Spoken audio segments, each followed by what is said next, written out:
Or yes, Alapon is coming, Lamont is coming as well. when we get rolling. What time is it? Good afternoon. Good. We're going to call the special joint meeting of the Budget and Transportation Committees to order. We have a quorum for both committees. For the Budget and Finance Committee, we have Mr. Smith, Mr. Rosendahl, Mr. Koretz, and myself, Bernard Parks, as chair. And as Transportation, we have Mr. Rosendahl, Mr. Koretz, and myself as a member. And we understand that Mr. Alakhan and Labange are en route. So we can get rolling on this item. And Mr. Smith. So, Mr. Rosendahl, you want to get rolling on item 1, dealing with the 5-year plan? Yeah. Could we DOT come on up? It's a joint CLA-CAO report relative to a 5-year LADOT plan for use of special parking revenue funds. My first question is, I'd like to see the breakdown of the 15 districts and where the revenue comes from. Do you have that data? The department should have that. I want to know what the 15 districts bring into the city, what the gross is, what each district gives. I want those facts.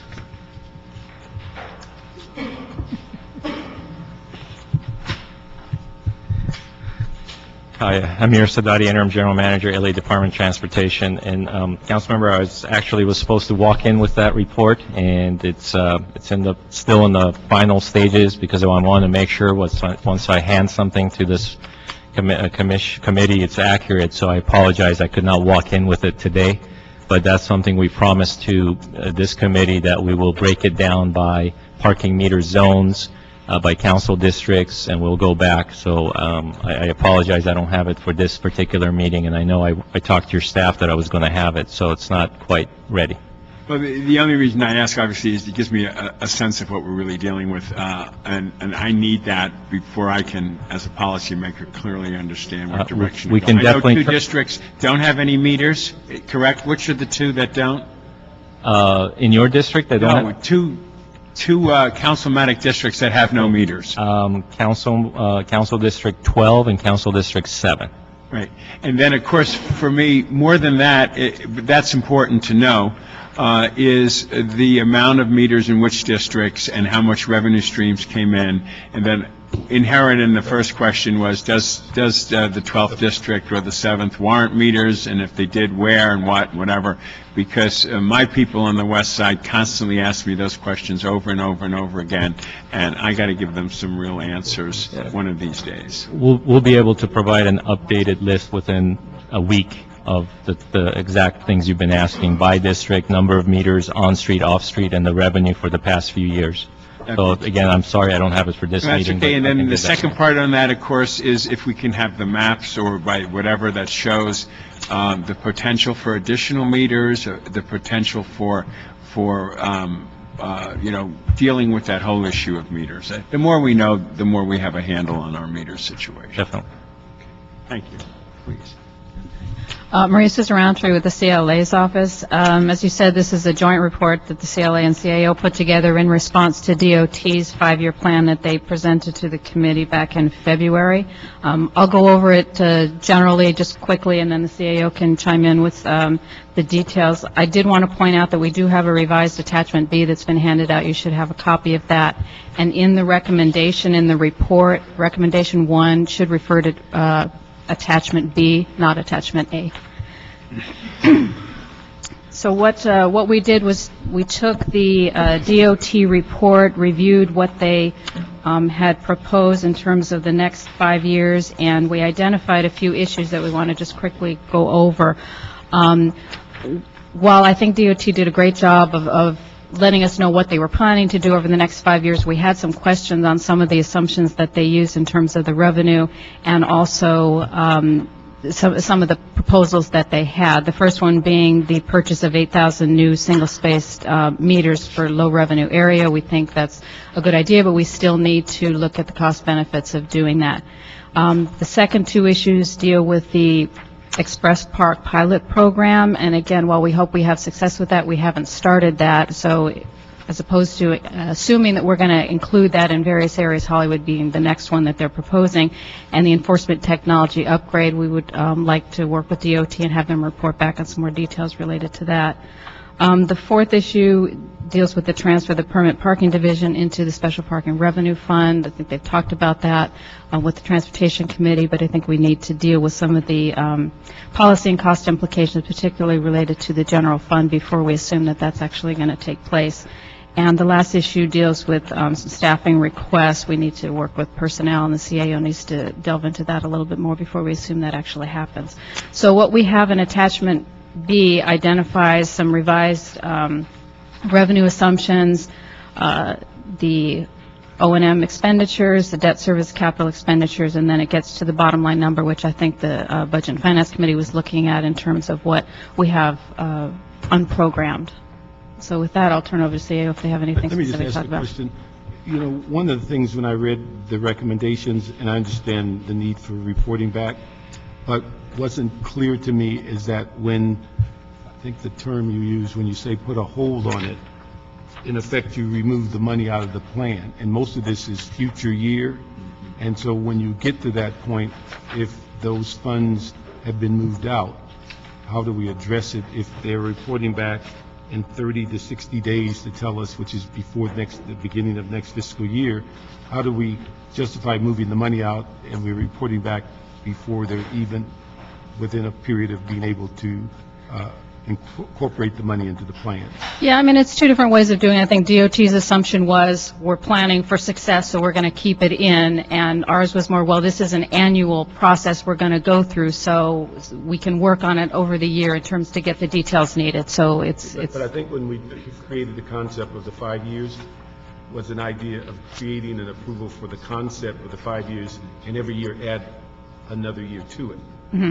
What I'm concerned about, and I'm not going to cast aspersions on the CAO's office, but when I look at the A versus B attachment, is that that money at the bottom of the line is all available for loans, and where if you follow the plan of LADOT, it's saying we should be encumbering this so we'd have a viable plan for 5 years.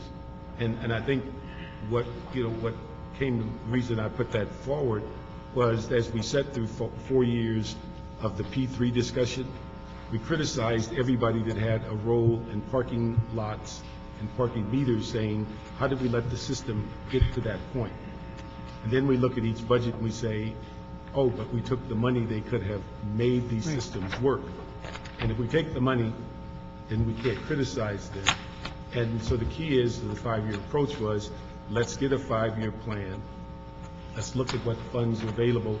And a lot of it is technology that what I'm concerned about, if you don't give DOT the ability to say, you're going to have a multi-year program, then they're just like every other budget process, year to year.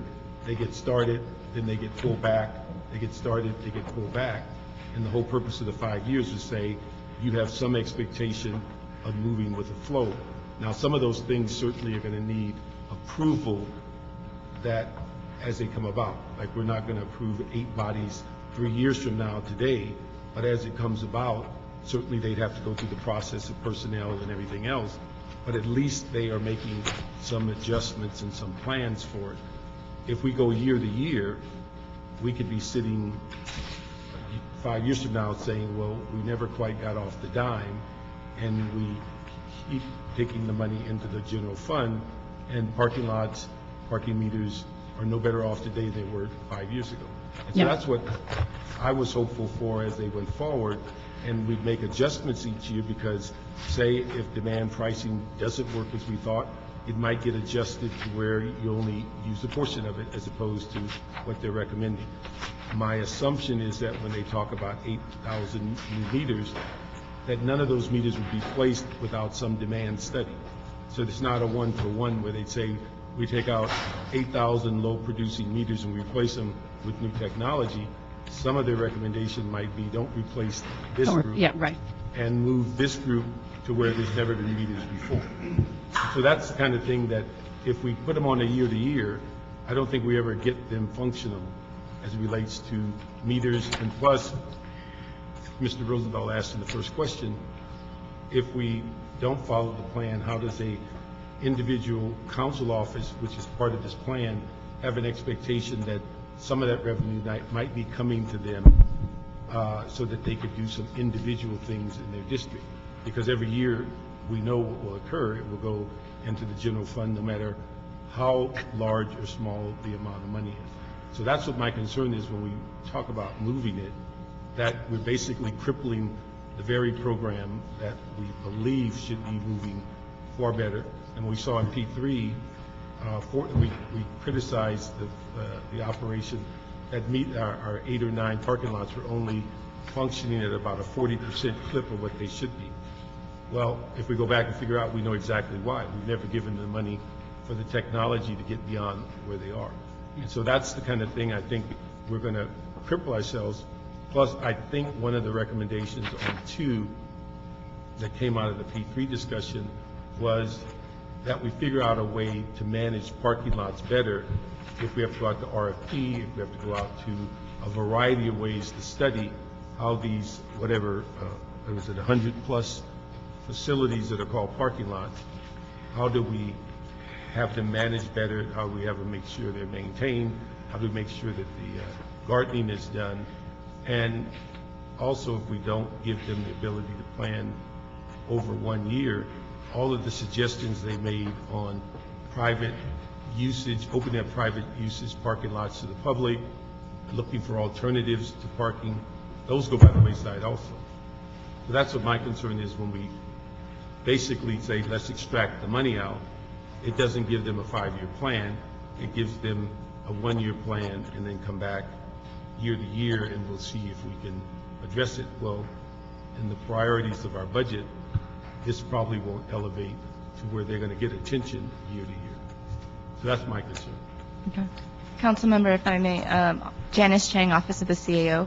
What we had for you in attachment B was kind of a snapshot of if we took out these entire items in our recommendations, this is what the picture would look like. We could certainly revise the spreadsheet for you to say, let's say, push back some of these initiatives for a year and see what that would look like, or work with DOT to see if we modified something like this, what would that picture look like, and we can certainly do that.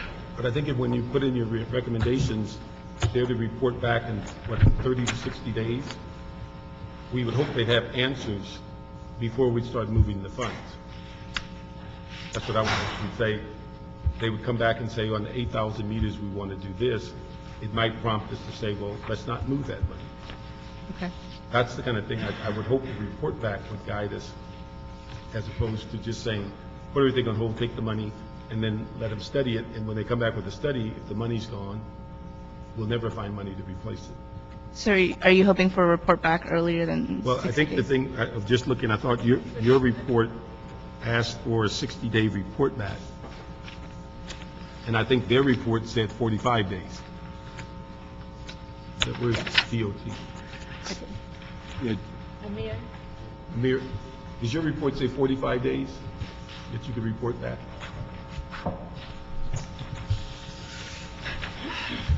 Ours was Yeah, you said 45 days. So either one of those dates gets to us before the fiscal year starts. Is that right? Well, and I think that's where I'm a little confused, so I just would like, I thought what the concept of this was, I think as you eloquently have said, that really our thought was the year one would really match the budget. So the mayor's going to release his proposed budget on April 20th, and there is a Schedule 11 which has the SPRF. So in the department's proposed budget, we lined up as much as we could with our year one for that process. So I just think maybe, all this conversation is in advance of that conversation, which is what the ultimate proposed budget is, what the conversations will be through that time phrase where we're going to go through budget and finance and all the different questions. As far as that specific questions of locations, we have given our promise to work with the CAO and CLA on providing locations where the new meters make sense. So we can provide that in the next 30 to 45 days where those things will be. We can provide, I think, additional information on some of the questions that's been raised here But that's my vision, was really lining up the year one of the proposed 5-year with the budget. The other years are the outlines of the skeleton of what we need in order to have a sustainable 5-year program. But I think those decisions, maybe it's staffing or some of the other things, I think will be, managed through the process as we annually or semi-annually come back to this body and the council to provide the follow-ups. So that's kind of what we envisioned, and then we've been working with both CLA and CAO on their report back. So I think you're right in the sense that we're right against the clock as the budget and ultimately the Schedule 11 is adopted. What part of that will be or will not be in this report? And the other one I didn't understand, I thought back in 2010, the council had actually approved movement of the preferred parking unit into SPRF, or at least asked them to go study it. And I thought that was being moved forward, and then we say hold it until we evaluate it. It's something like, I thought in the last I think quarter. we had discussions into the last budget deliberations, but there was no action to move that. I thought it was something that we gave direction to consider that. I believe the budget book or the budget instruction was CAO, CLA, DOT, look at all the different issues and I believe come back with a resolution. So we have been providing a lot of, I think, information. We've had meetings, and I think what we did, the department did, is actually put that in our proposed budget and also assumed it here. And when we gave our report to you back in February, we made that clear that we think it makes sense that, you know, we have a lot of synergies with that group, and I think what I need to make sure the council understands, if we don't do this, then let's just kill the program, because it just doesn't work where you have a general funded group that is, all the revenues are coming from the fees from the permits that we sell, and yet we can't do the studies at middle of the night, we can't go post the signs, we can't do a lot of the things we can do, because right now it's a general funded program. Yes, there are, I think, challenges, or we have instructions, or, you know, we have to work with the city attorney to make those ordinance changes and make sure that it doesn't affect the bonds or any of those things. But I think we've been talking about it for actually 2 years now. So we decided, I think, to again ask for it again in our budget, and that's what we had proposed, and we put it in our 5-year. So, you know, I think CA or CLA can specifically answer why they want to put it on hold. I didn't understand what when we say study the impact on the general fund, if it's fee supported and the recommendation is to put it in SPRF, what would be the impact on the general fund? I had a discussion with the city attorney recently, and it was just a preliminary discussion in terms of the funding of the positions that are currently in the program, because the revenue that comes in is supposed to be cost neutral, or cover the cost of administering the program. The trouble with moving the program into the special parking revenue fund deals with the nature of the fund, in which the fund is supposed to be self-supported. Everything that the revenue covers, the cost of everything that the revenue covers, should be within the fund. And in terms of the permit program, paying for some of the traffic enforcement, the parking enforcement traffic officers, whereas their citation revenue goes into the general fund, that creates some difficulty in terms of moving their funding into the special parking revenue fund and mixing the revenue there. And so we're trying to figure out a way. We're not recommending against moving the program. We're just trying to figure out how we can do that without jeopardizing the restrictions of the fund, and making sure we meet all the bond restrictions as well.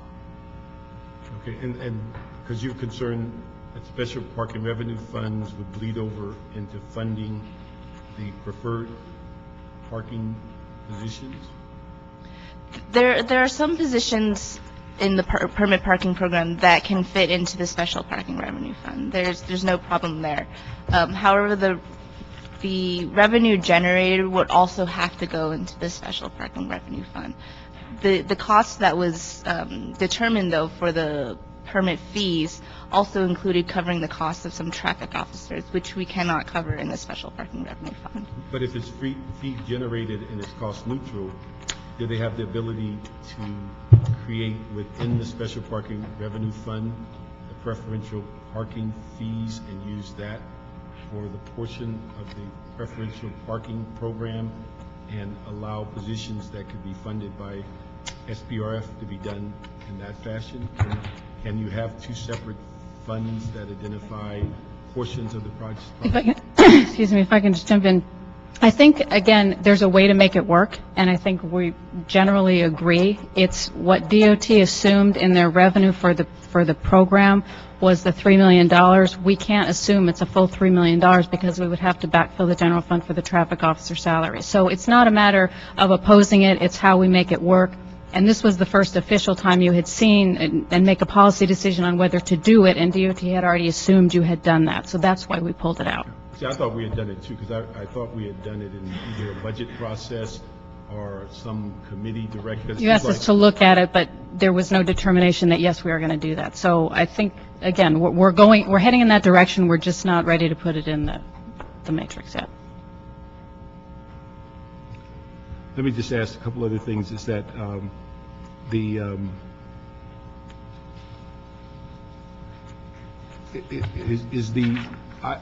just ask, is the motion that's part of number 2 today that deals with, I think it was the Garcetti motion that said, look at a variety of ways to deal with the parking lot? Mm-hmm. Is that inclusive of going out to RFP?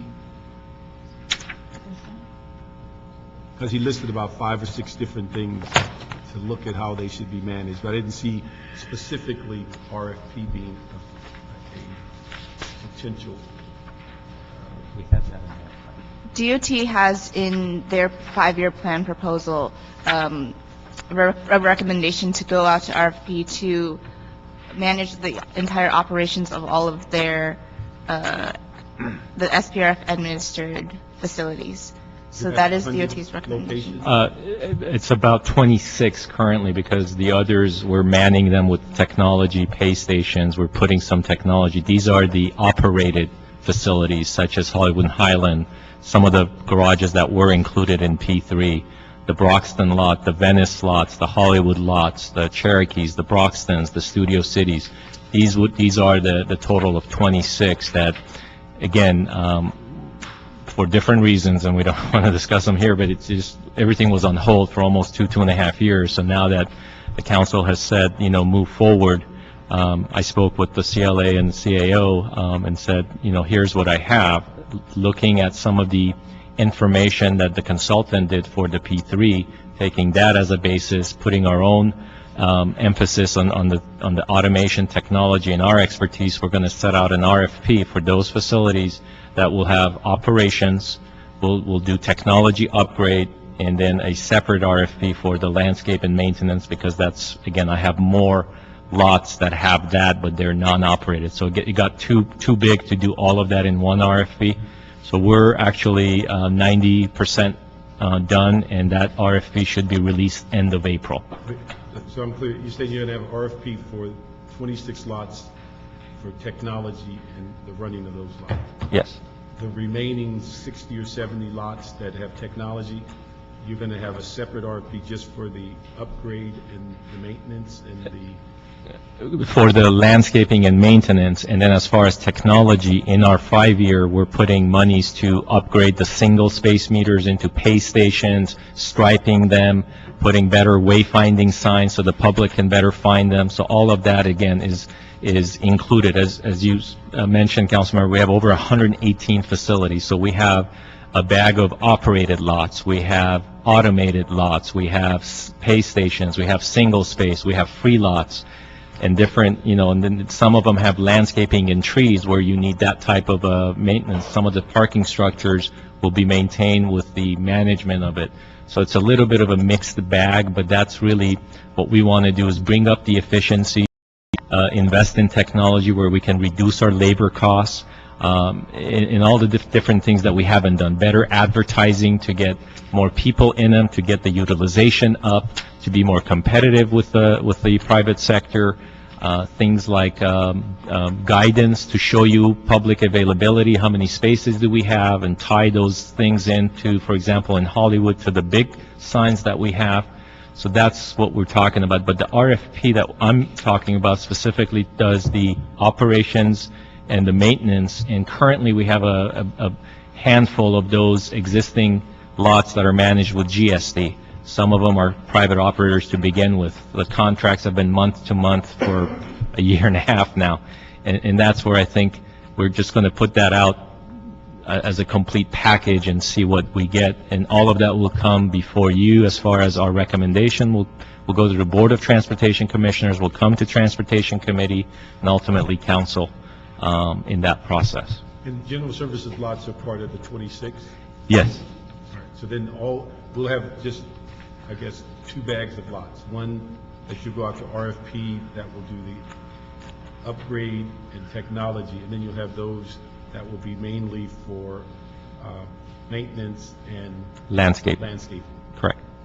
And will the 26 also include landscaping on those, or will you have to? Many of the garages specifically don't have landscaping issues. They have cleaning, and they come and do the sweeping and all of that. So all of that will be embedded into those, except we just have such a large pool of different types of facilities that it was too hard to put all of those other lots into this one contract. So that's why we decided to separate the 2 contracts.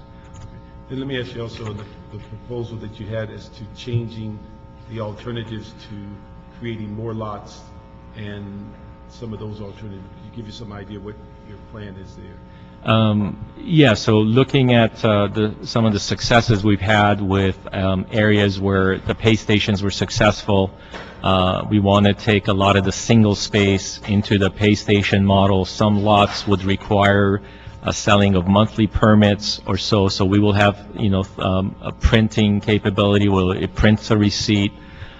Technology, again, is able to work with sensor technology, so we can have sensors that, again, tell us the availability of parking in real time, how many people use it, how long they stay. All of those things will be tools to better manage our resources so that we can better serve your constituents, the community, in having a parking program that's viable for that area. And it's different from areas to areas. A Broxton is different than a Studio City. It might be different than the one in the Valley, for example. So there are differences within the parking programs that we're trying to achieve, and that's what we're looking at, those individual lots. Now, there are some existing proposals out there. For example, in Hollywood, is there a mixed-use type of development that we can do on a lot? So we are working with those lots where there's a potential development and working with, again, the CLA, CAO, even CRA to some cases if on some of those old programs. So it doesn't handcuff us from not going forward with those additional types of asset improvements if, let's say, we decide to lease it or have a small, building of a mixed use where public parking is also a part of it. Okay, and then let me ask you another thing on the issue of looking at our current lots. One of the things in one of your reports, you show that on, I guess, on 12, 13, 14, you show a significant increase on parking facility maintenance increase. Why would we have so much in the outgoing years as opposed to initially? I believe some of the, especially some of our lots are due for the slurry seal, so we've been not doing that as an overall maintenance, just kind of biting the bullet and just kind of putting that out. So I think we're getting to a point that our lots are in need of a new slurry seal or new asphalt or restriping and signs. It's just, we just put it knowing that the current economy's we're still struggling. We wanted to put that a little bit further to hope that these improvements that we're making will give us enhanced revenues. And again, using the investments we've made, the profits from that to maintain our assets and bring the rest of the asset stuff. So that's why it's further out. Some of it is that, some of it is actual, the contractual agreement. We think once we do this RFP, we're able to, have some cost savings in some areas, but there's going to be some capital infrastructure that we need to do. And why don't you explain to us, what do you mean when you say revenue control equipment? Is that the technology of the credit cards and things like that? Yeah, revenue control equipment in parking structures is a little bit different. It's the gates and it's the computer system that calculates the revenue and, that ability for you to pay automatically. So in essence, it's like a pay station, but it does a lot more. They call it a pay-on-foot machines in garages. You've seen them at, many garages throughout the city, and that's what the automated, it ties those to the actual revenue and gates so that you have a one-for-one, so that you know how many people are coming in and what your monies are going out, so that you have better control. And could you tell us also what areas are you looking at for expanding meters? Let me get Dan Mitchell up here. He probably has a better idea of that. I know as part of the budget instructions, we actually looked at some of those areas, and maybe Dan has a better idea.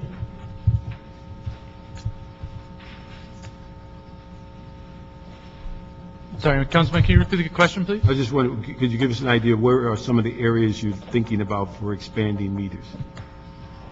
We're actually right now in the process of surveying the city to talk to the folks that are there in day in and day out, our parking meter technicians, the council offices, the district offices, to assemble a comprehensive list. Right now, we have some existing areas that have been requested. I'm going off the top of my head here, but I believe in the Venice and Robertson area, we have a standing request. We have a standing request in the Arts District. I'm trying to recall where the others. We have a standing request in North Hollywood.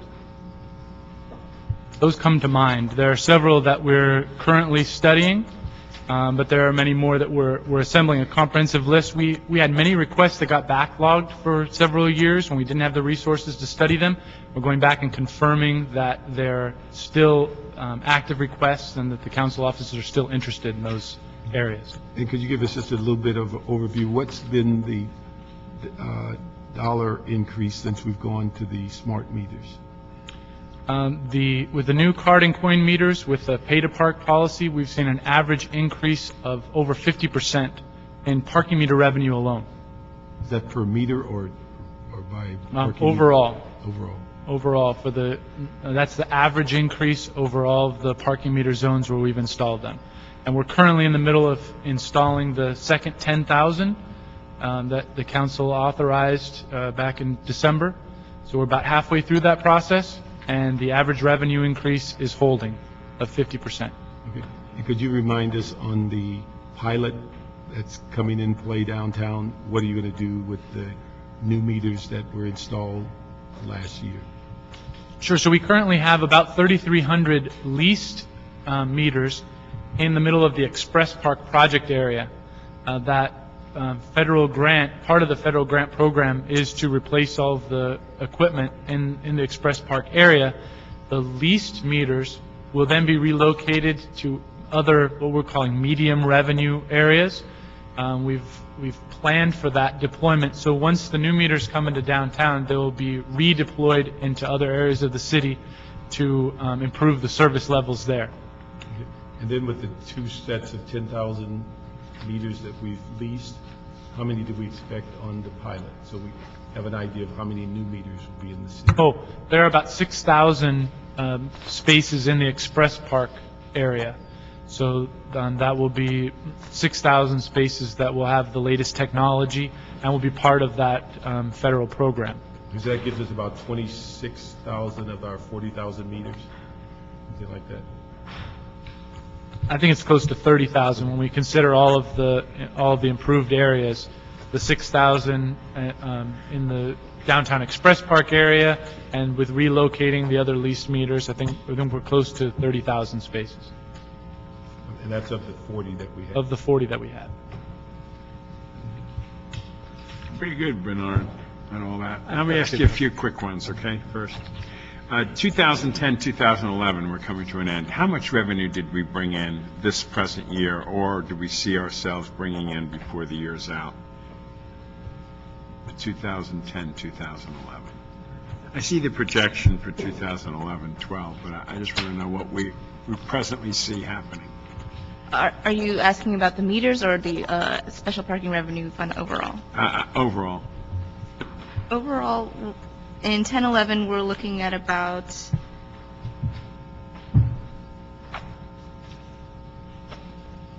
a total of 50 million in revenue. 50 million in revenue? Yes. And projection for next year, you see 59 million, am I right on this attachment? Attachment B, number 1, that was handed to us today. Yes, that is correct. So you see us going from 50 million to 59 million? Yes. You do, huh? And then you see just a $2 million jump in 12, 13, and not much the next year. How do you explain that this present year would be like 50 and the next year another 9 million? I'm just curious. What we're looking at in major changes in these next 2 years is the 10,000 and the additional 10,000 meter deployment, new meter deployment with the card and coin meters. And so we're expecting a jump because of that. And that will kind of flatten out over the years. And also, in terms of there's a recommendation in here that wasn't mentioned in here, but the assumption is that the the rates at 7 of the parking facilities that had been considered for the P3, those rates would be raised, according to what council had looked at and when the P3 was being considered. And so the revenue from those rates have been figured in there as well. In addition, DOT has said that the Hollywood Highland structure is expected to see a revenue jump because of the Cirque du Soleil program that is going to be coming in, and they'll bring some parking revenue there. And so that's where a majority of the jump is, and then that will flatten out over the 5 years. Did you want to comment on that at this point? About the P3 more than anything? No, I think, no, I'll just comment on what Janice said. Yeah, I think that's, and I think as written in the report, we were a little bit more conservative in our revenue estimates. Hollywood and Highland specifically has to go through a council vote for the rate change, which quite hasn't happened. Yeah. We're working with Councilmember Koretz's staff and some task force that's been created by his council to talk to the groups there as far as those rates. So again, it takes time. We have a consultant that's done some work, and we like to present that and kind of, work with those stakeholders that these are the rates being suggested. But again, we didn't put that in our revenue estimates because we weren't sure if that was going to be approved or not. So that's one big policy decision on this. Obviously, part of my question is going to be who can manage it better and how can we make it work? And then obviously you would give us options about the management of it, the rates of it, and the opportunities that might exist. Do we kind of think that's what we're going to get before we make a policy decision? Yeah, I think that's what part of the RFP for operations and management, again, those part of that RFP is going to be how would you operate these facilities better to improve efficiencies, increase the revenue to the city, and also figure out a way to possibly put all the equipment at their cost and figure out a way to amortize that through the length of the contract or do some revenue share. But again, we understand that, again, for different reasons, we haven't been able to manage as best as we can. And again, it's no fault of anybody, but just we understand the council through their decision with P3 that these are important assets, that parking plays a vital role in economic development, and at times like this with the city where we rely on our automobiles so much. So we want to make sure that the parking is convenient, is smart, it's cost effective. So all of that is part of, I think, what we're trying to do as a department to bring back through different procedures, whether, again, it's through the budget, whether it's through this 5-year plan, that's what our commitment is. Good, and we appreciate that, because to make a policy decision, we need to have that kind of data there. There's just no question about it. How much of the revenue is expected from the sale of the 4 parking lots on page 6 that I see here, lot 692, 676, 654, lot 700 and CD? Do we have any sense of what kind of revenue we might make, or what kind of money we might make on the sale of these 4? This prospective sale. Of course, I could be provincial and say about the one in CD 11, but I just really want to know what kind of a dollar figure we're talking about, period, on these 4 lots. Good afternoon, council members. There are only one that's basically have a price tag, which is the Korean American Museum. That project for in CD10, and the price. Vermont. It's about $3 million. El Centro del Pueblo will be subject to fair market value. We're working with General Services Department to come up with a fair market value. About 2 years ago, there was an estimate fair market value that was generated by General Services when we first offered the lot to El Centro del Pueblo at about close to $700,000. That was a price tag then. And as far as Beloit is concerned, we're still in the process of going through the surplus. The surplus has already been declared. We haven't gone through the process because it was put on hold for some reason by your office. We're back on the table discussing, and 700 is really a new discovery that we had, that somebody was interested in buying lot 700 in Council District 8. We will be working with CD8 and the... I'm sorry? I was going to ask Dennis, which one is that? This is 39 West the 86th. Outreach Victory in Vermont and in Broadway and Manchester. No, it's Broadway and Manchester. This was the one that I called Bernie. Is this the one across the street from the church, Crenshaw Christian Center? It's actually at the back of Outreach Victory Church. It's probably about 25-30 spaces that's not being used, and they've been using that. We worked with the Outreach Victory, and they decided that going forward they would want to either have a long-term lease or purchase the property. Okay, so you got one on Big B here. Let's talk a little bit about the smart funding alternatives, okay, which is music to my ears. In the DOT report, I've been advocating, as you know, for years, percentage of meter money going back into the community where the meters are up. And what I'd like is a report back on this piece on how DOT recommends this be accomplished. I know Mr. Parks alluded to it as well. So if we could get a report back on the specifics and flesh that out. Sure. Does the department have a meter area expansion plan? I mean, I went back to that again, which was CD7, CD11, 12, but I'm still the gold in the gutter guy. I drive all over the city and I see areas that I think a meter would be just perfect in terms of moving the traffic in and out, which is a convenience for people as well as a revenue generating. In our initial looking at other spots, are we doing that kind of an analysis to see where we can be putting in fresh meters?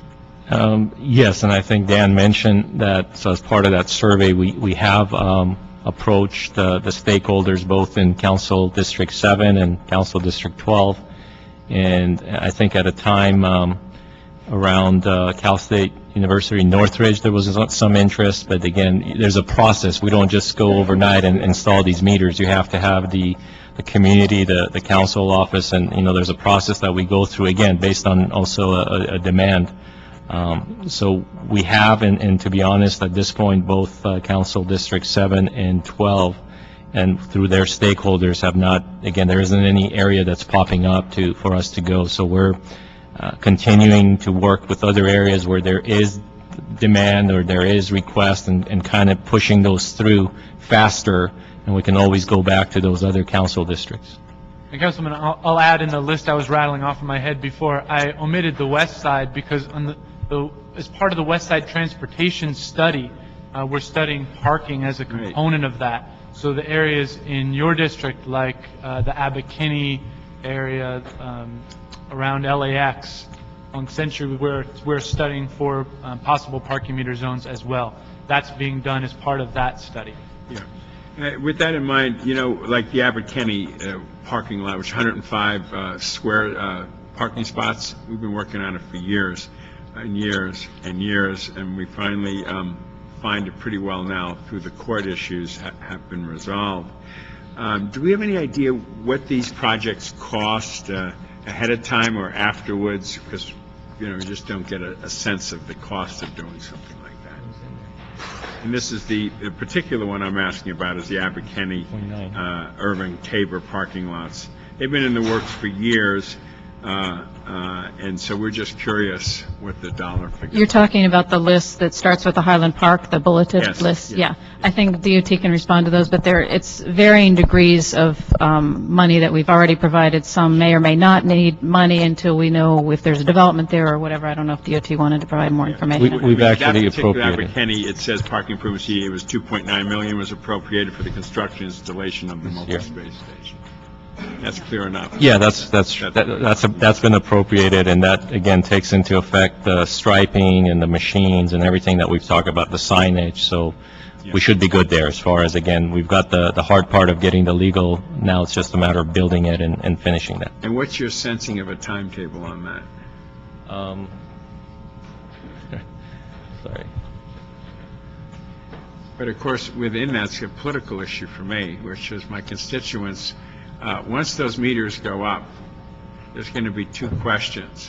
One are the workers who are working on Abbot-Kinney who park there now for free. That'll become a real pain for them. And then, of course, the second question they're going to ask is any of this money coming back to us, because this is a new revenue stream. And inherent in that same question is some people have been talking about meters on Abbot-Kinney, the front side, of which everybody has said, we don't want that unless there's a revenue sharing component. So we're on the edge of some politics on this particular issue. But first is, when will the meters be installed? That's a very ticklish question because it all depends on the permitting part of it. But finally, we had the Slayton sign off on the settlement agreement just last month. Right. So we're moving forward into getting the permit to the coast with the Coastal Commission. Initially, General Services Project Manager or the Bureau of Engineering Project Manager said that they were looking at July, August as a start date, but it will all might take some time because of the permitting that we have to undergo as far as the Coastal Commission is concerned. Yeah, I mean, I'm not pushing for it for the obvious political reasons, which is my second part of the question. Is there any sense of what kind of revenue streams would come out of that particular lots, and would it go into the fund and then back into the general treasury, or is there an opportunity for Well, Abbot-Kinney? currently, again, if SPRF remains the way SPRF ordinance, then that's a lot that the revenues will go back to the SPRF, the entire SPRF fund. And, and I think you brought up another point. So politically, I think I understand, but I think operationally, if you have a lot where you charge and you have a street 30 feet away from it that's free, people are just going to cruise Abbot-Kinney and cruise until somebody pulls out. Right. So I think operationally, my advice to you is you do it hand in hand, and you provide both the meters on Abbot-Kinney as well as that. And obviously, you have some, again, like you said, the political push to make sure that those revenues goes back to this district, which, again, one smart alternative is some of that to happen, if that's what the wish of the council will be ultimately at the end of the day, if there's a decision. There'll be politics involved. And then another question is, when do you close a lot and leave a lot open and that kind of thing? And then just from a standpoint of convenience, if people are eating and drinking in the bars, they have to stay open until 3 so they can get there. But I think we stopped the meters at 10 o'clock, right? In all those details, we're working with your staff very closely to make sure that it fits that community's needs, so we wouldn't do anything that wouldn't make sense. Appreciate that. And now, last question on this very type subject is Pacific Palisades. Since I've been in office almost 6 years, they've been wanting to do this study about a parking shortfall, an official parking thing, and every time they put something together, they don't get the opportunity to do it, and considering that's another pocket of gold that comes out of the meters there. And that's on page 6. The community has identified a parking shortfall and official parking study as necessary. We just never get beyond saying it's necessary. And I think in our 5-year, we did put some monies for studies. We didn't specify which studies, but we did include some monies for those types of parking demand studies. So I'm not sure if CAO Yes, left that there. No, those funds are still in there to do the studies. And to clarify a point where you had asked, what does it cost to do some of these projects? If you look at the Abbott Kinney one, the land, the city already owned the land, and it is an open air, just a lot, and that cost is already $3 million. So if you were to think of purchasing new land and construction of a facility, that would be exponentially greater, to give you an idea of that. Councilmember, regarding Pacific Palisades, I've been working with your community and with your office regarding that particular area, and I've had several meetings with them. The only thing that's actually holding us back in moving forward is the ability to identify an area with the help of the community to identify where the parking would be. Because one of the problems we have is we do the study, and if in 2-3 years we won't be able to identify, there's no possible area where either a lot or a structure could be used for any parking, we would have to redo another parking study, because by then that parking study would no longer be possible. So I have continuously worked with them, and we're still trying to wait for some information from the community and Mr. Kula, who's helping us regarding this area. Yeah, and he's doing a great job. What I'd like to ask Amir about is the mobile enforcement and staffing needs for this. Again, I think as part of the technologies that we've discussed in our different pilots, there is a opportunity to do mobile enforcement via handhelds, where parking enforcement can be led to potential areas where there's violations. Currently, they might just go up and down different streets looking for the violations, where through the use of technology, sensors, typically we're able to connect that and say if people have paid or not paid. And we like to actually kick that off in Hollywood, since we've already have the investment made in the existing technology when we have a contract, so to see if there is efficiencies that can be made in putting enforcement to, again, areas where there's larger potential violations, instead of having them cruise around, and that actually saves gas as well. So that's a smart initiative that I think we put in our plan right now, and I believe that's one of the areas where the CAO and the CLA are asking for further data before they can support it. And again, our data would allow us to use this technology in Hollywood and report back to the committee on it. But Great. I think it's a good thing. My initial comment, I do want to report back by districts of where the revenue is coming from. But the last question is about personnel. As we go through all of these budget issues, do you have the sense that any of the folks who are part of this meter world bringing in revenue might be not working or less? Because every job, in my opinion, that pays for itself, and then obviously a revenue stream to the city, is something that should remain intact. Is there anything? Yeah, and I think we put a lot of that towards the out years, 2012, 2013, but really, again, it's in our proposed budget, and I won't know what the mayor's budget will have on April 20th, but there was one key position on the overseeing this entire parking office, and that's a bureau head level. It's a principal engineer that I think is crucial in managing $60 to $70 million worth of projects. Right. And that's the only one that I think I put into my 5-year, and I believe it's taken out of this particular version right now. And again, that's something that I'll be before the council through my budget request. So if it's not here, and again, not knowing what the budget, proposed mayor's budget will be, that's something that I will be asking for at the budget discussions with you, because I think it's very important.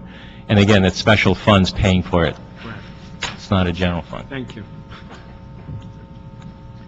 Yeah, a few questions. Just to clarify exactly what we're doing, we're talking about not setting aside the money that historically was set aside partially for the districts, and instead putting it into some of these proposals, like fully staffing permit parking. Is that correct?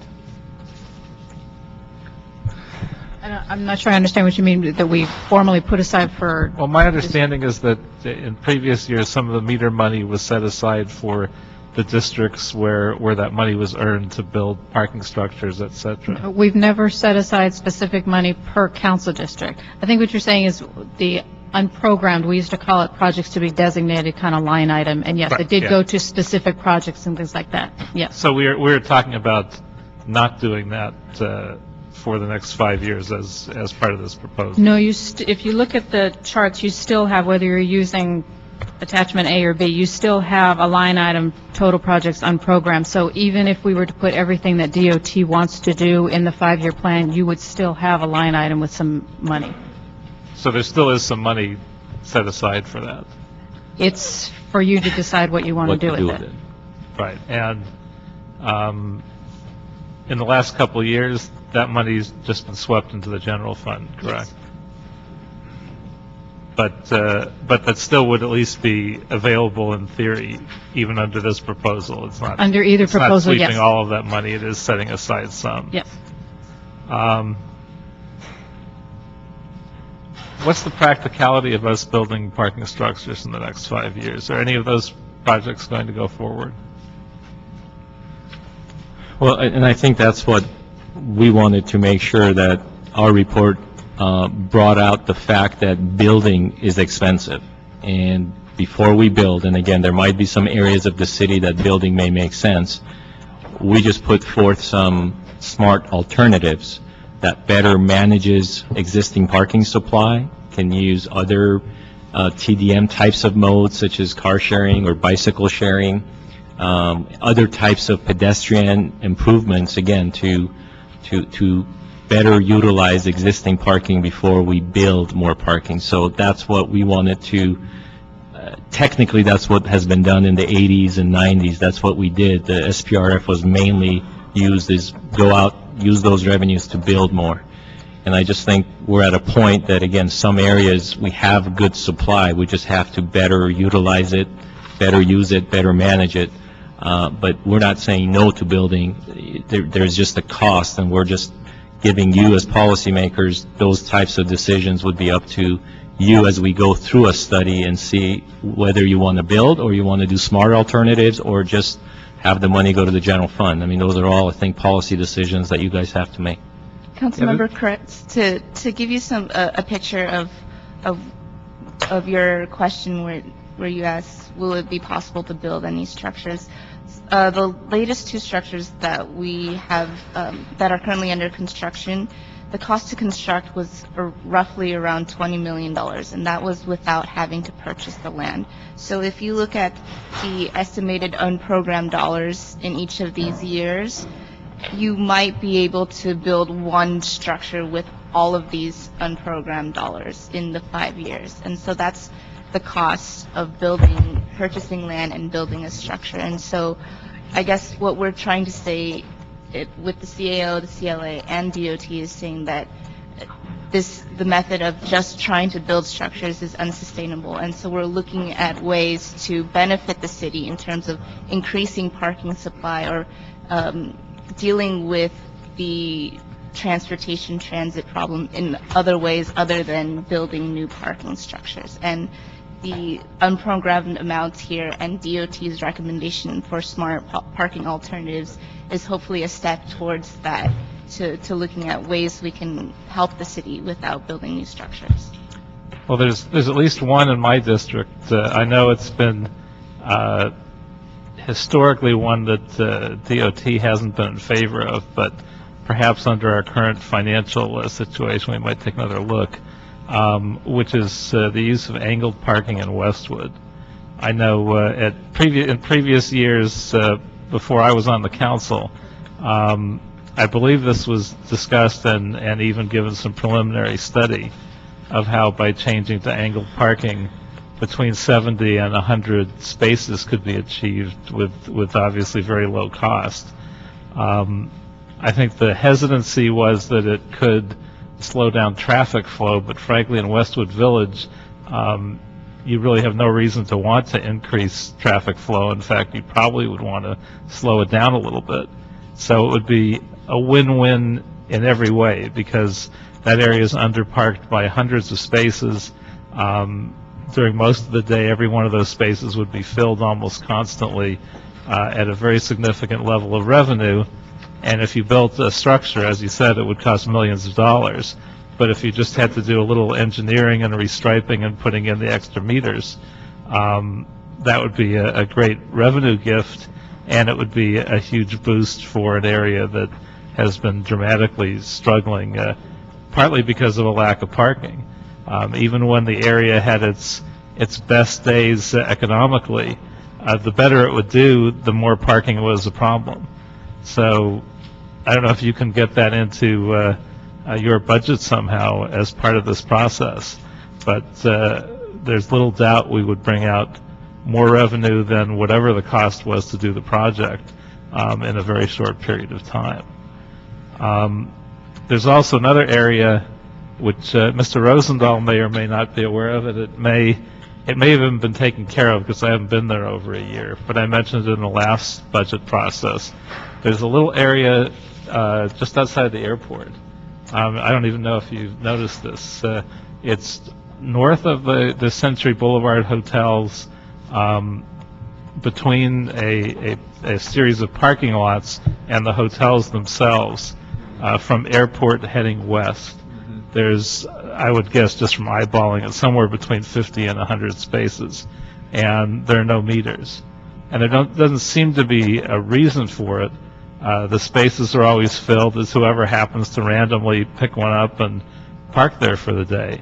And that would seem also, if those were metered, to be the same kind of revenue opportunity. Councilman, that area is being studied as part of that West Side transportation study I mentioned earlier when I described areas, the area around LAX. So we are aware of that, and there's a standing request from CD11 for that area. Yeah, I don't know how much study that would be necessary. I mean, there's no downside. Right. Just put in the damn meters. That doesn't really need much study other than figuring out exactly where you would place them. Not like my Abbott Kinney scene, just so you understand, there's a different politic here. Yeah, I would imagine there's not much politics. It's just put in the meters, and it would probably be better to have those spots turn over, and the people who need longer-term parking will park in some ample lots that are privately owned. So there's at least a couple really easy opportunities to put in meters where those meters would be used, almost every second. You could almost guarantee it. So whatever we can do to move on both of those opportunities, I would be surprised if between the two of those you didn't bring in an extra $1 million or $2 million in parking meter revenue just from those two sites. Yeah. Thank you very much. Just a couple of things. When you study something, how long do you have to study it?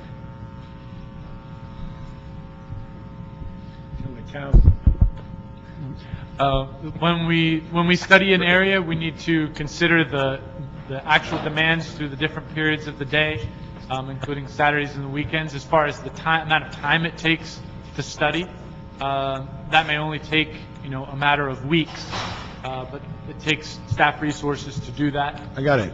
So there's the challenges now. Staffs have been reduced greatly. How many regions of the city does the department have as far as operational? You have a valley region, a west region, a central region? Yeah, currently, district, we have 5 geographical. 5 geographic districts. Mr. Chair of Transportation, can we direct the department to work in geographical districts, and you pick the number where you want to start first, because I think everything's tough. I don't think we're going to achieve the success that we have unless we focus and change some and re-engineer some of our processes. And that way, I would love to see us go into one area and say, okay, the month of May, we're going to be in the Valley District, and we're going to take engineers part-time. What I would say that, meaning if they're from other parts of the city, they still have local responsibilities, but to flood them together in a mini a group effort to really study it, to come back. Because there's parts of my district, and I forget the names of great people who sat in your chairs before you. I don't forget their names or faces, but I can't recall them at the moment, to state to you that we expanded certain parking meter districts, and it happened. And if there's areas that need to happen, I don't think it needs more than a 20-day study. That's a 4-week period to where you can make that determination. So I would like to ask that we look at it regionally, Mr. Chair. It's a great idea. So that we do in the 5 areas. Mr. Parks, when he was a commander with the police department, I was a deputy for John Farrell. We worked often. No, that was before, when he was a police officer down on Broadway, but that's where he met his wife, but he'll tell you that story. But regions of the city, if we look at our city in a regional form, we can be a little bit more successful with staff tight, put the group together, and go in and say, okay, does this make sense? Also, I think we should make sure we notify the local business districts, because they get a little concerned. That means the council deputy or someone who's in the area. This information is extremely important to do that. And look to survey in a citywide area. And I do believe, not some districts have no meters. I got that. I know that. I just want to make a point here. I don't want the burden of the city's budget placed on the backs of the people in the most densely populated areas, which is the Wilshire Center, from the 1st District to the 13th, to the 4th, to parts of the 5th, where there's older buildings, big multiples, with no place to park, and the competition is great. So I think we should want to be a fair city, not a fine city, where we're fining people for every move that they make. And also what Mr. Corrett said, look outside the box. As a deputy to John Farrell, I was the first to argue for the change of streets in the Miracle Mile, where we picked up so much extra parking with the diagonal parking, which also added for the convenience of the people who live there. And I think we have to look at those things. What Mr. Correct said about Westwood, slow the traffic down. If it's a village, let it drive as a village. But on Wilshire, that's where you want to move traffic. Big streets, big traffic on big streets, but in the neighborhoods, deal with that, and I think people will get adjusted to it. I'm fortunate one street that I have doesn't go through, but it's very popular, the diagonal wide, is Largemont. It has a central business district. There's very few curb cuts, so you can pack it in there. I think we got to look more in that direction as we go forward. And also we got to make somewhat of a knowledgeable one-sheet, two-sheet to our business districts that tell what we're actually doing. Because I do feel disappointed that we've totally wiped off, well, if you raise money in the Wilshire Western, you'll have money to buy a lot. And that's where you got the money when, forgive me for not calling you by title and name, but when the Wilshire Western District, Wilshire Alvarado, Hollywood Vine, whatever, all that money come together, there was a pot that you could use from. Now that's gone. Last question. Is there one person who's a parking administrator in the department, either by title? No. Why not? 4 or 6 years ago, I believe that was changed to a assistant general manager. So Why after don't you the call last, them parking, whoever handles parking? I mean, I just think if the new young CAO over there, if I could just say here, in the last year, anybody been a victim of crime in Los Angeles? Raise your hand. We have. 1, 2 of us, Paul. Okay. Anybody been impacted by traffic or parking in the last 24 hours? Everybody's raising their hands. And consequently, I'm just saying, if you name a person, I think from a management standpoint, at least I will be arguing through this budget season for not just you and other general managers, that those responsibilities are important to have a focused person who could speak to it and be in that. Thank you so much. Thank you, Mr. Chairs. Why don't you explain again? You said the position for parking manager was turned to assistant general manager. Did they keep the same duties or what? that was, I believe, in 2003. the last parking administrator retired, and then there was a change at the general manager level, and at that time, that general manager, I believe, left that position vacant for a few years and ultimately changed that position from parking administrator through the budget process to an assistant general manager. And that was, I think, 2004, 2005. Where did the function go? Does that The assistant general manager- function, yeah, the function, that general manager in 2003 decentralized the Office of Parking Management and basically took the different functions and put them into different areas of the city, or the different areas within the department. And if you recall, 2 general managers ago, Gloria Jeff came in, put a consultant together, and then I joined the team in 2006 and rebuilt the Office of Parking Management through that study and through working with the T committee and the council ultimately. You pull the pieces back together? I'm sorry? You pull the pieces back We together? pulled the pieces back together, and right now, as the interim general manager, I was able to appoint an acting assistant general manager, but I think what we're doing is looking at, flatlining the department, because I have so many different holes through ERIP and vacancies and attrition that it's hard to go after those positions. So, the one position that I'm asking for is the bureau head. It's a principal level that will have the off-street, the on-street, the parking permits, all parking related will be through that individual. And I can work with the CAO relations to see if that title is enough to be called parking administrator or not, or do something in lieu. But I am asking for one position to see that, but right now it's a principal level. And again, I can report back on what that would do. But I think it's because I've put more responsibilities on that assistant general manager to do not just parking, they're going to do taxis, they're doing regulations, I have planning and land use under this person, so I'm flatlining and putting more responsibility onto the different remaining folks that I have. So if there was going to be a parking administrator as suggested by Councilmember Labange, maybe again, it could be this new position that I'm asking for, if that title makes sense, and I don't know if that would make sense as far as the CAO employee relations folks.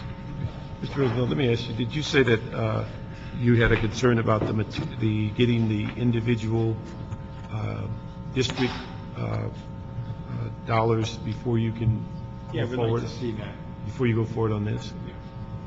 If we could get a report back, it's more clarity from the different districts, as best we can, As far as where the money is generated? where the money is generated. And obviously, we want to know, it's swept into the general account, but it has been. But we would like to appreciate some of our discussions on where monies might go. Okay. Let me just ask whether that would be agreeable if we move this forward and ask that that report come to council? That'd be fine with me. Just want to see the numbers. If I could ask that we include 2 things in it. One, just to be clear, that we ask a report on Westwood angled parking to be part of that. And also, I know Angle with meters or? Yes, angled with meters, so that we pick up. Just the somewhere village, between 70 north of Wilshire? Just in the village, correct? Yeah, just in Westwood Village. Okay. And also, I think Mr. Rosendahl touched on it, but we've had a problem, I mention it every opportunity, that we have not hired as many parking meter enforcement people as we need. And we were talking about using it as a source of funding for this budget year. We're down to less than 3 months. Is there a way that we can include that? And is your budget going to include a full complement of parking enforcement people to actually cover a revenue generating and public safety generating need for the city? Councilmember Chris, I think I mentioned this last time. So this SPRF has nothing to do with the parking enforcement. All of that is general funded. So in our budget proposal, we had a concept of part-time traffic officers, and I believe in the last FSR that the CAO released, they also had that in their report. And I think that both of those items were asked to be reported back. and I'm not sure, again, ahead of what the mayor's proposed budget will have in April 20th. So I'm open to discuss that. I think the CAO is open to discuss it whenever it's agendized. So at But this our point, it's not point is agendized pretty as part of this clear. report. Yeah, our point's pretty clear, is that we don't want to see a single employee that has a generating opportunity for the city to be let go. Obviously, anybody that can help us generate revenue is a key component in making the budgets work. And your need is to fight hard for those positions that you can justify that show a revenue stream by that particular. And we've talked about it, but I don't know what we actually need to do to get it to happen, because we've been talking about it for this year, and there is now almost no this year, and nothing's moved forward on filling those spots. And you know what would help us, I think, not to pile on, but if you have a 2001 either org chart or staffing numbers, and we could see the critical change, I mean the sea change, I think it would help, because sometimes you don't realize, you turn around and it's 10 years and the staffing has been totally done. I know our office in Hollywood is closed, field offices are closed, all this is very important to know. And I think all of that will happen once we have a proposed budget, and then the CLA will be doing reports, will be But I'm just before saying you. this is someone who's going to vote on the budget. What would help if you just shared with me how good it was in 2001, and now in 2011, this is the numbers. If you have a numbers things, because then it helps us make decisions, which could be. Because I don't know how many traffic officers, as Paul was mentioning, is it Vermont and Oakwood or whatever, Rosewood, whatever the street is there. Yeah. But it would be very visual for me, and we could know that. Not a problem, and again, we're open, we don't set the process, so I think there's an FSR, and then there's the budget, and so those are the two venues, Councilmember Koretz, that I guess these discussions will occur.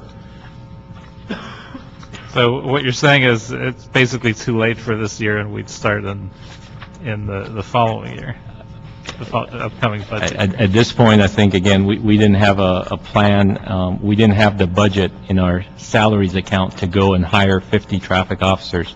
So we put a smart other options for elected officials to think about, and that was the concept of part-timers. And unfortunately, by the time it's going to get to some conversation, it may be too late for this year. But I know the CAO did put it in their mid-year to then have the conversation so it can happen, at least the discussion can happen soon, so that there's an ultimate decision. Okay, thank you. Let me see if I can kind of capsulize a couple of things. One, in moving forward, and if we look at the joint CLA-CAO report dated April 1st, let me just make a couple of adjustments in that. If we go to the recommendations, that we agree on recommendation 1, but put a period after maintenance plan, and that we not revise the, as revised by the COCLA. So we approved the Department of Transportation 5-year parking operations maintenance plan. That we also approved recommendation 2, as stated. On number 3, that we direct Department of Transportation report back to make that 45 days as their report, and that we adopt A, B, and C that's listed under 3. But we also pick up asterisk 2, 3, and 5 at the top of page 2 to add to those report backs, so that we can get that information inclusive over 45 days. And then I would also like to ask the department to add to their proposal that as a policy statement for the department, that we should move forward, that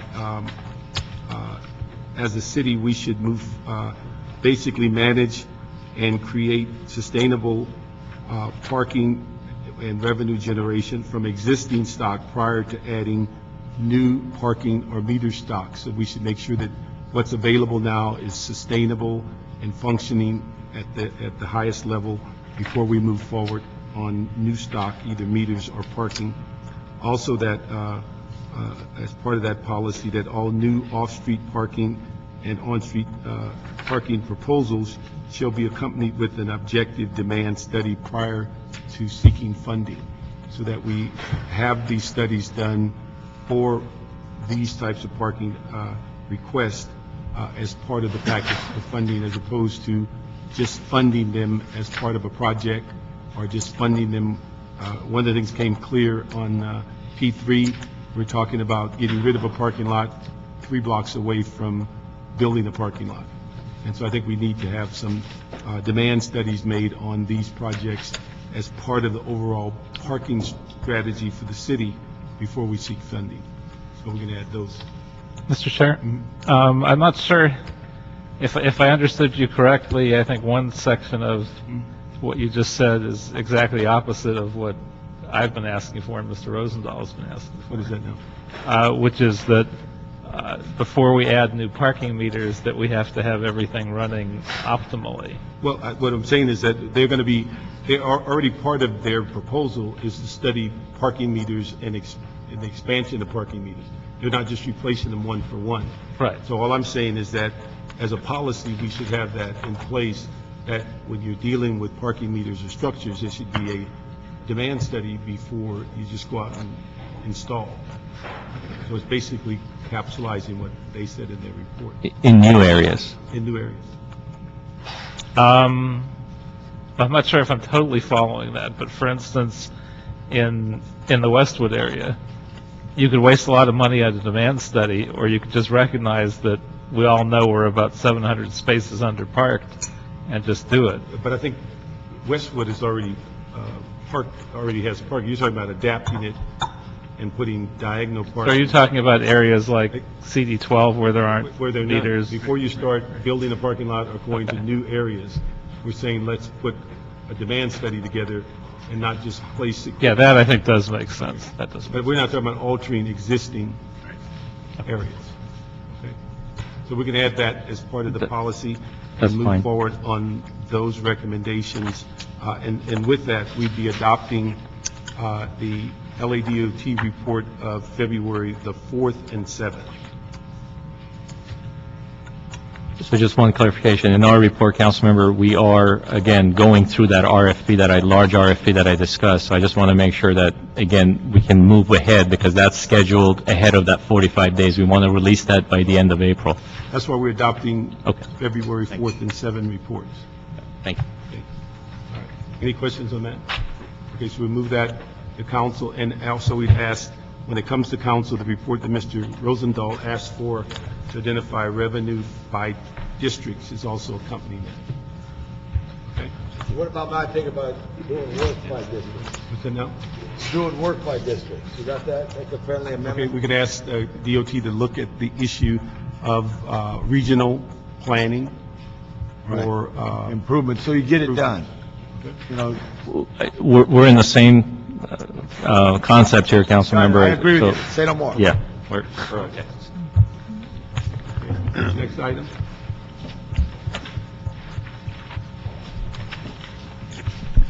Oh, and let me just say, Amir, just on page 6 of the CAO's report, just which we talked with Dennis in our office, that project dealing with Bethune Library might be a project before you get to that parking issue. There's a couple of people coming forward wanting to develop that. So it may become a project before we ever make it into a parking lot. Right. Next item is item 2, which is a communication from the CAO relative to a series of proposals and opportunities to redefine and strengthen the Los Angeles city government with specific consideration of the following 3 proposals: Department of Transportation, General Services, Parking Management and Restructuring. Next one, parking facilities, options to identified optimization opportunities for city parking assets, and special parking revenue fund, ongoing surplus transfer to the general fund. Okay? Good afternoon, council members. What is A, B, and C? Yes. Okay, why don't you go through A? Good afternoon, council members. Ben Sehel with the CAO. What you have before you are 3 other proposals that were part of the CAO's report that went out as a companion report to the 3rd FSR, entitled Opportunity to Redefine and Strengthen Los Angeles City Government. These 3 proposals are related to the parking discussion you just had relative to the 5-year plan. Each of those proposals was put forward by the CEO under 3 of the 4 strategies that we identified in the report. The first strategy being responsible fiscal management and practices, the second strategy being focusing on core services, and the third being alternative service delivery models. And the fourth, which isn't necessarily directly tied to these proposals, is the workforce sustainability. We have analysts here to go into each specific one if you want to do that, but otherwise... Let me just say, if we look at and the way I read them, A and B appears to be supportive of the 5-year plan. In part, I mean, I think It's not contrary to the 5-year plan. Want to make sure that we're looking at the same A and B here. Are we talking about parking management? Yes. A speaks directly to some of the items that the Department of Transportation brought up relative to the RFPs that they're either have released or are in the plans of issuing, and B is somewhat it's kind of a discussion has arisen after the P3 discussions. I mean, some unsolicited proposals coming forward relative to our parking lots. It is tied to, I believe, the motion that President Garcetti issued relative to looking at other options for the management of the parking lots. But I think it's nothing there inconsistent. No, our recommendations are, I believe, consistent with what has been presented here. And I think also it's for B, it doesn't preclude the department going out for the current RFP that they've talked about, but continue to study if there's other viable ways of managing the parking lots. Well, I just want to clarify, we don't have a recommendation on the parking operations proposal. It was just a kind of more of an informational purpose for you. But our recommendations relative to the first one is basically to continue to evaluate those operational efficiencies. Okay. So if I understand it, A and B would be supportive and not contrary to the 5-year report that we just approved in one. That's our belief. I'm not sure if it is. Yeah, somewhat. Actually, if I may, the first one, certainly option A, when we talk about the parking management structuring, that's, going back to the discussion earlier about DOTs, GSD, how the pieces fit together, whether there's other options to go out and look at management of the surface lots and structures and so forth. So that certainly fits with the discussion we just had. The second B... That's one thing, but what I understood is that was incorporated in their proposal for an RFP that would bring in GSD and the lots from LADOT?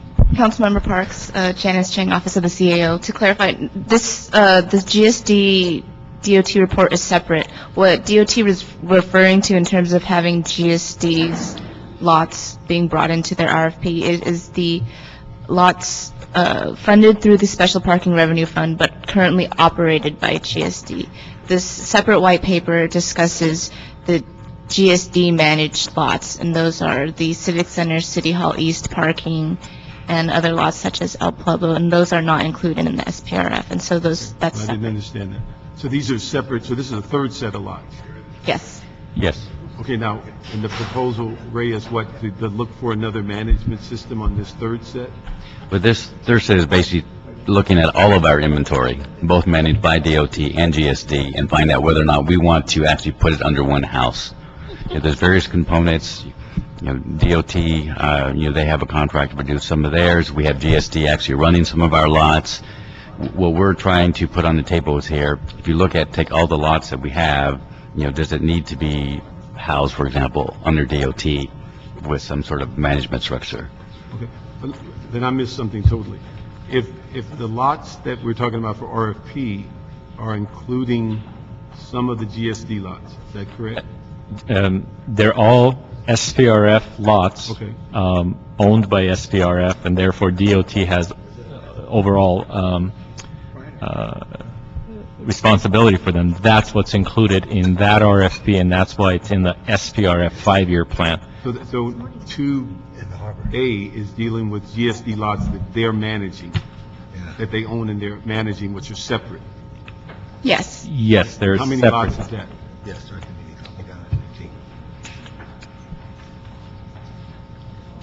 There are approximately, according to attachment 2 of the report, there are 33 lots. How many? 33? So there's the third pot of lot. So item 2A is actually, explain to me again, Ray, is looking at all three pots of lots going under one jurisdiction?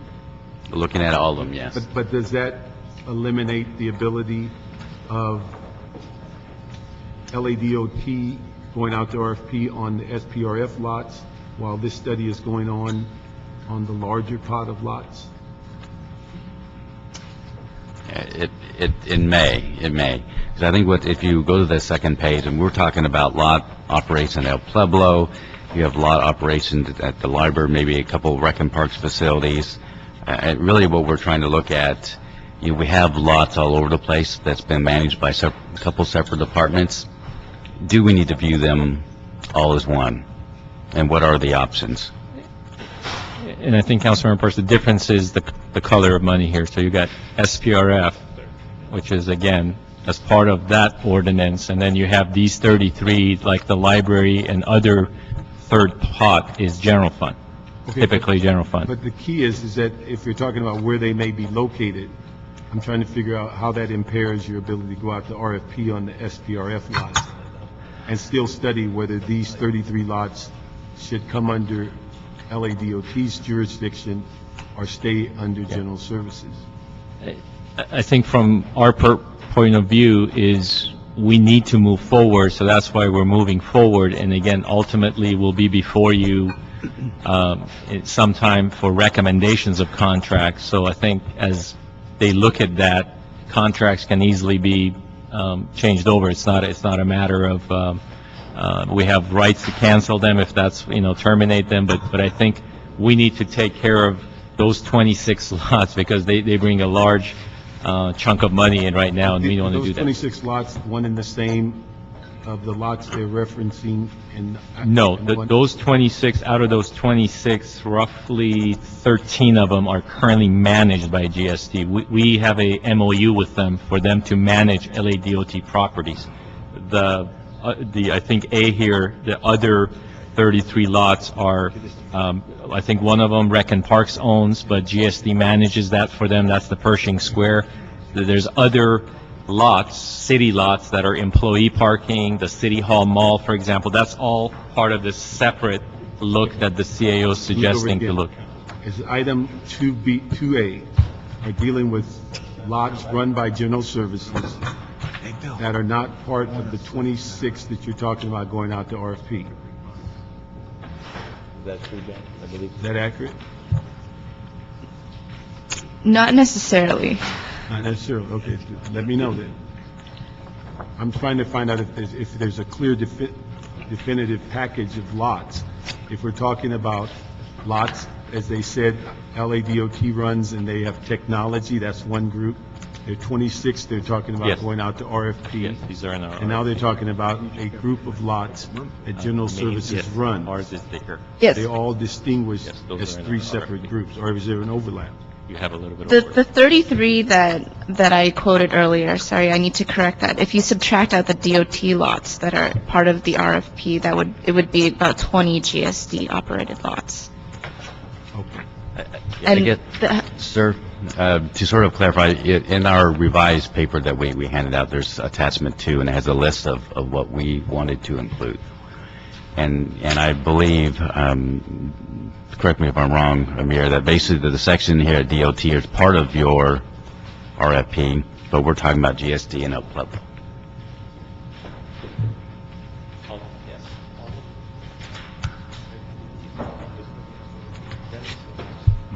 Mr. Chair, I have to leave for another meeting. Please show the record. I'll vote for you. All right, if we look at the chart that they just gave us, if we're talking about for item 2A, are we talking about the 9 lots that are labeled GSD and 26 through 30A? El Pueblo, are those the lots that we're referencing on 2A, those are the lots that are not included in the RFP? DOT's 26 lots that they mentioned in RFP. The lots that are listed under DOT in this attachment are part of those 26 lots.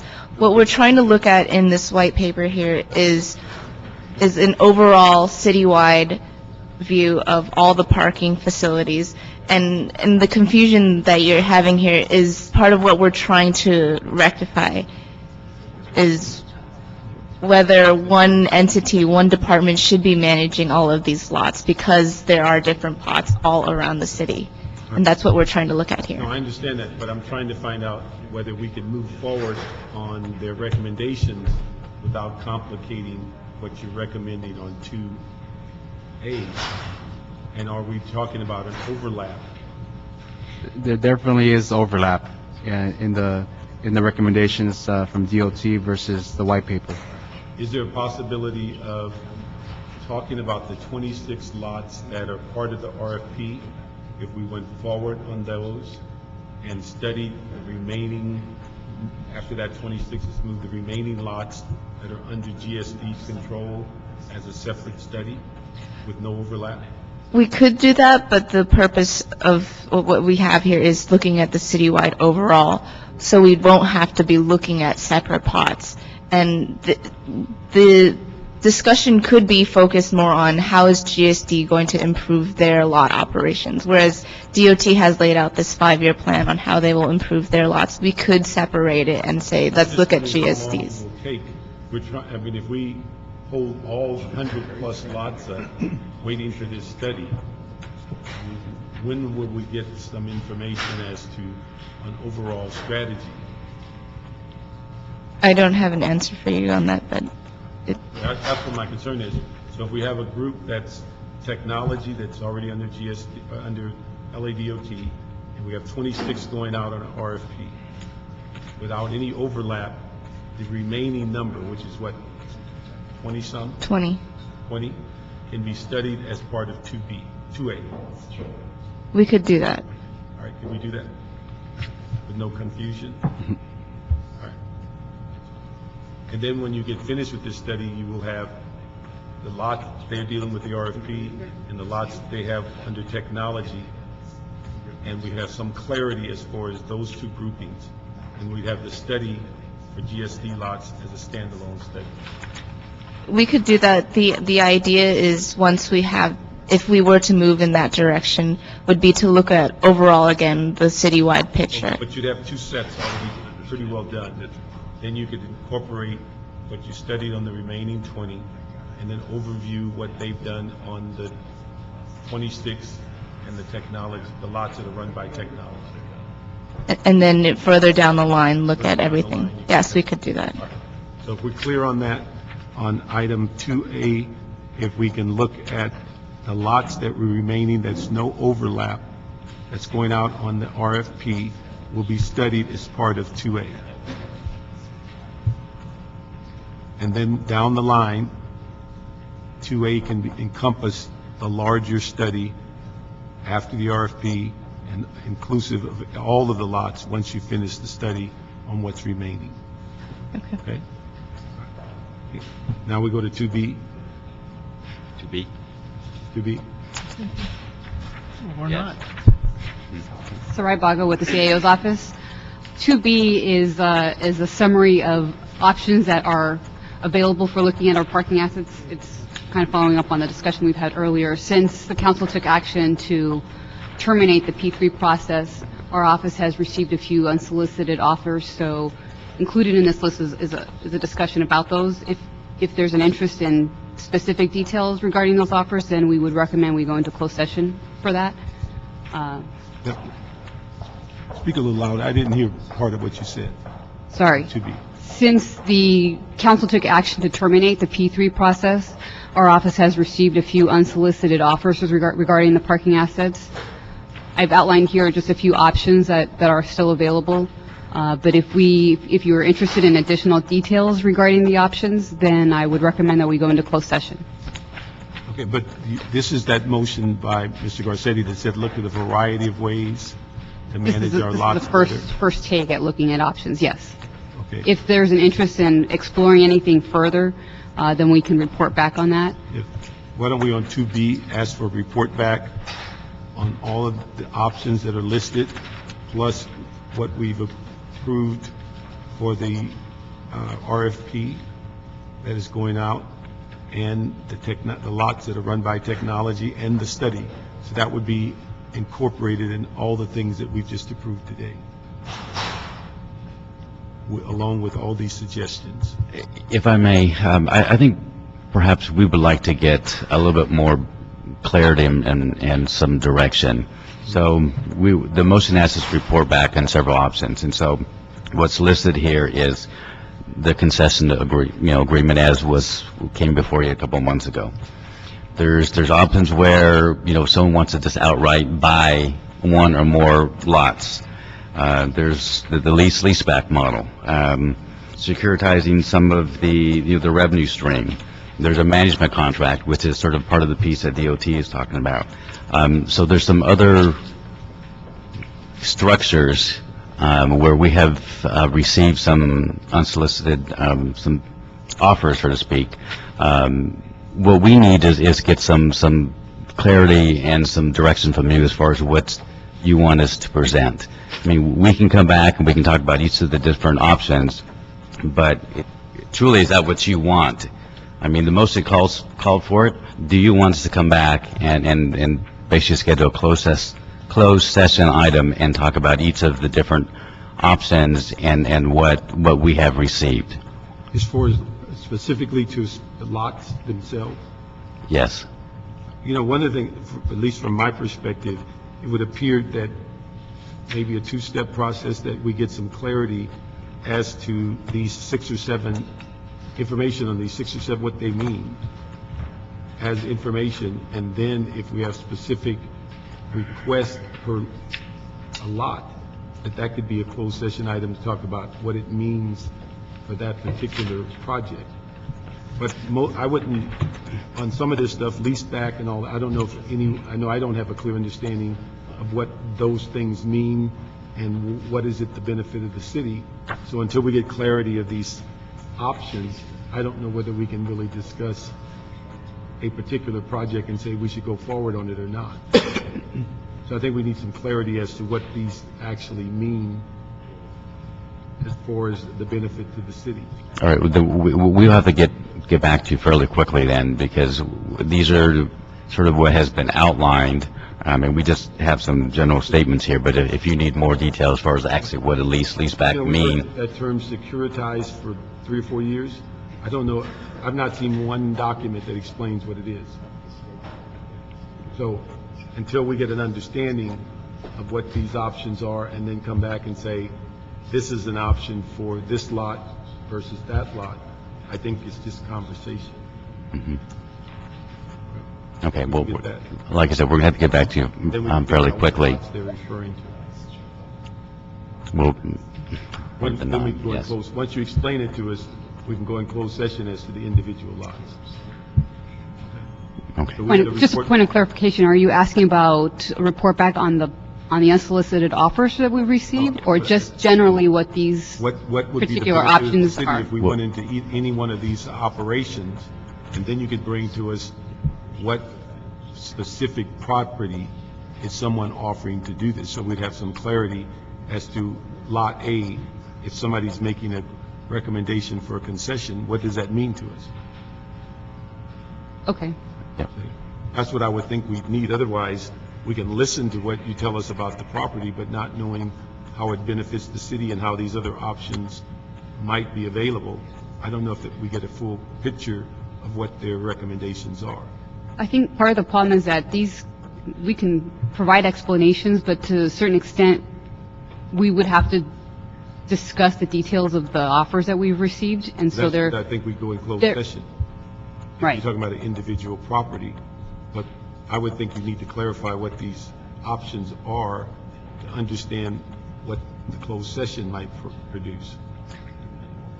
Yes, I think what we're going to have to do is put together just some general information on what a concession is. Yeah. I mean, and we've had that conversation from the past year, what a leaseback option would look like, what securitizing, what it means, things of that sort. But then, 320, I don't know what that means. It's a public option, similar to what a private, where you would have a develop a or establish a nonprofit that would basically purchase the parking facilities and then lease it back to the city. It's a just general statement about the structure. So, But if you'd like us to pursue that further, well, I think rather than pursuing it, I think you'd have to have a project to pursue it on. Is that correct? well, conceptually, this is addressing all of the city's parking assets. This paper is intended to address it globally. So, for example, securitizing the revenue stream, that would address SPRF in its entirety. We would recommend having a management contract for the actual management of the facilities, but we would have to work with underwriters and sell-side advisors and do a transaction where we would privatize, basically sell the revenue stream like we do with the tobacco. And basically, we'd sell the revenue and then And receive a payment in Upfront. in lieu of the revenue. But again, I think we need, unless I'm missing it, I think we need some clarity as to what these mean. And then secondly, then if you're going to propose it as to a project, then we need to know what the benefit of the city going in one of 4 or 5 different directions. Okay. So that's report back on 2B. Next one.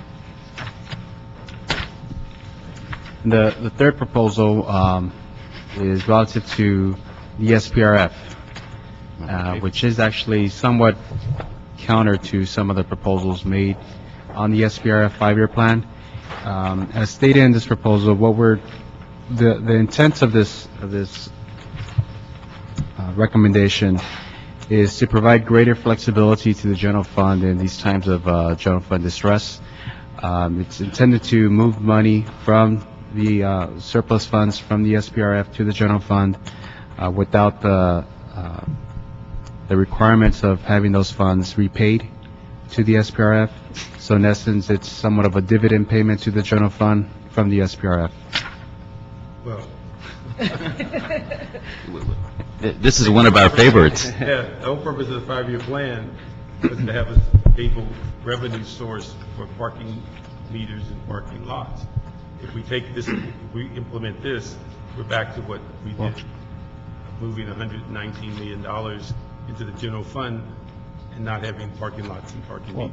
I mean, and I don't think it's, our intent was not to make it an either or. Either you fund the SPRF or you don't. It's you fund the SPRF as, one would say as we in the CLA proposed in our adjustments to the 5-year plan, but, identify a surplus that can be used for in times of these fiscal, general fund distress. I think if, it's like borrowing anything, if you borrow it, you should pay it back. Right.